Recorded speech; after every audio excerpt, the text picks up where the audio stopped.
Hello all, welcome back to our channel. This is Mega Naresh and welcome back to our channel Mega Naresh World. అందరికీ ముందుగా శ్రీరామనవమి శుభాకాంక్షలు. మేము మాకు దగ్గరలో ఉన్న శ్రీరాముల వారి టెంపుల్కి వచ్చేసాం. ఇక్కడ మేము కొబ్బరికాయలు పూలు తీసుకొని గుడి లోపలికి ఎంటర్ అయ్యాం. గుడి లోపలికి ఎంటర్ అవ్వడంతోనే మనకు రైట్ సైడ్లో వినాయకుడు శివుడి గుడి ఉంటుంది.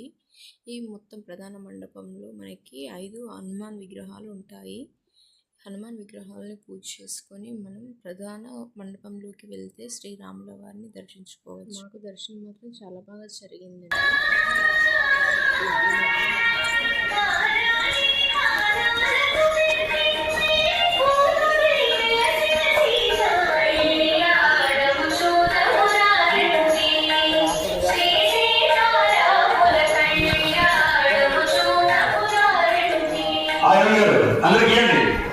అందరికీ